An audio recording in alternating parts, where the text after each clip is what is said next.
Hi friends, hope you are doing great. We will talk today about change. Why change is necessary in everybody's life. Why change is necessary to bring harmony, to bring a stage which is equivalent to a profit. So we will take example from business world today. I'll go through the 7 examples today from the business world, examples which will show why change management is a strategic approach to achieve profitability. So let's talk about first about British Airways. Do you know, friends, in 1981, British Airways appointed a new chairperson, John King. John King realized, looking at company's situation at that time, that this is extremely inefficient. A lot of valuable resources are being wasted.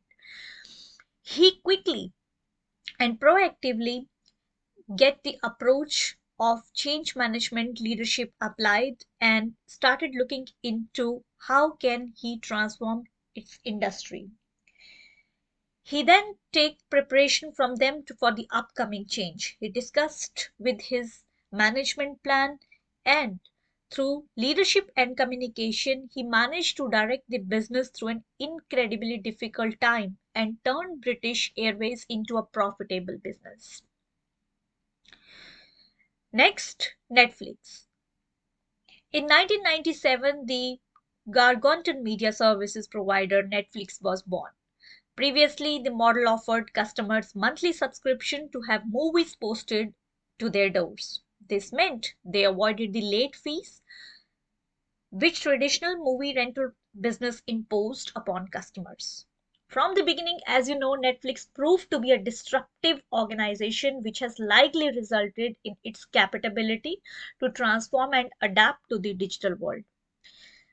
Streaming began in 2007 for businesses and meant subscribers no longer needed to wait for DVDs to come through there.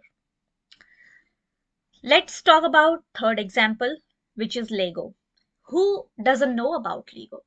Lego's reinvention has seen its story that has turned around in the corporate history.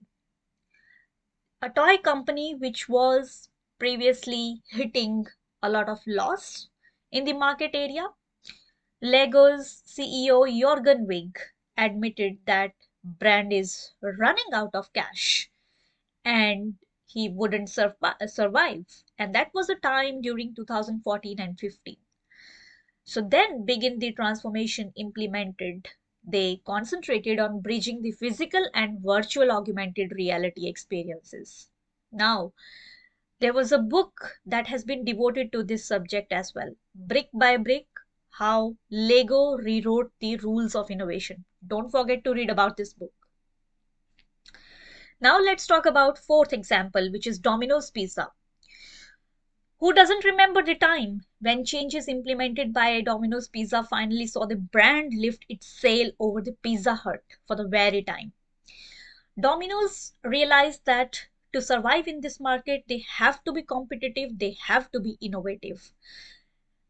Learning like how they have carried on their deliveries through heating ovens and also using platforms, digital platforms like Alexa, Google Home, Twitter, Facebook to advertise their brand as much as possible, which makes, on the other hand, very easy for consumers to order the pizza.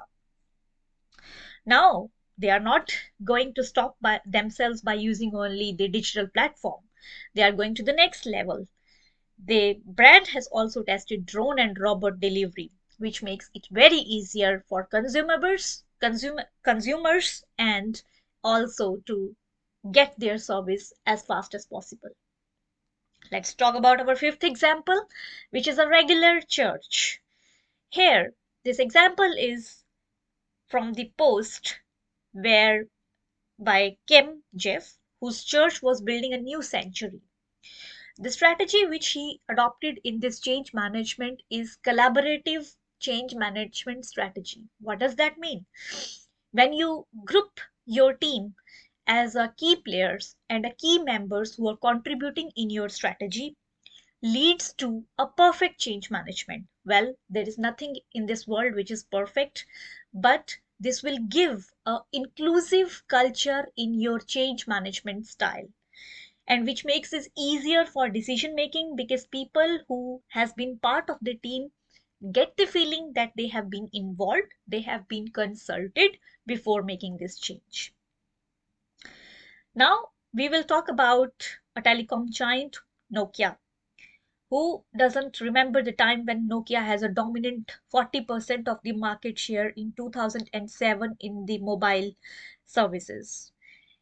Now, 5 years later, when they realized that there are the other smartphones entered into the mainstream market, there is no room to see that they have to be survive, they have to be competitive. Nokia realized that it had missed the opportunity to lead smartphone revolution. Then they hired a new CEO and embarked on a journey of reinvent itself. So then you see that Nokia purchased Siemens and then Alcatel-Lucent, and they transformed majorly as an organization and set an example that how organization can respond to serious disruptions by transforming themselves. Coca-Cola, seventh example. Perhaps you know that Coca-Cola is a fair competitive for Pepsi. And then in the previous past, as you know, the bitter taste for the Coca-Cola was being pointed out as maybe a lead behind through the Pepsi. So now they realized that okay, they have to do something in this area, and they launched a sweeter version of this classic drink, Coca-Cola, New Coke. New Coke was not a success and didn't appeal to the public. Coca-Cola wasted no time in replacing it, and with this older formula they built a new brand. And what was this new brand? They hitted the health domain, which means that they introduced Diet Coke, Zero Coke, and which makes it much more adaptive into the market areas. To advertise themselves, Coca Cola marketed itself as a symbol of US war effort back in times as well, right? So you have to adopt like these strategies to remain competitive in the market. Here are these examples which are from the corporate world. In today's environment, organization changes are constantly happening and have become a critical component in adapting to the constantly changing dynamics of marketplace. Wherever your business, your goals remain the same. So what does that mean? This means that to remain competitive, to remain innovative, anticipate the future and capitalize on opportunities as they emerge, then you need the tools to make the decision in real time. All the best, guys. I'm going to link this also with the real life as well. So, question to all of you, in your real life, do you see that when we were born as a kid, we are same today as we were born? No, we changed constantly. We adapted ourselves constantly by time, by our age, and by our environment where we are living. So, I'm asking this question to you guys. Do you think that change is law of nature? Please comment in the comment section and let me know your views. Thank you.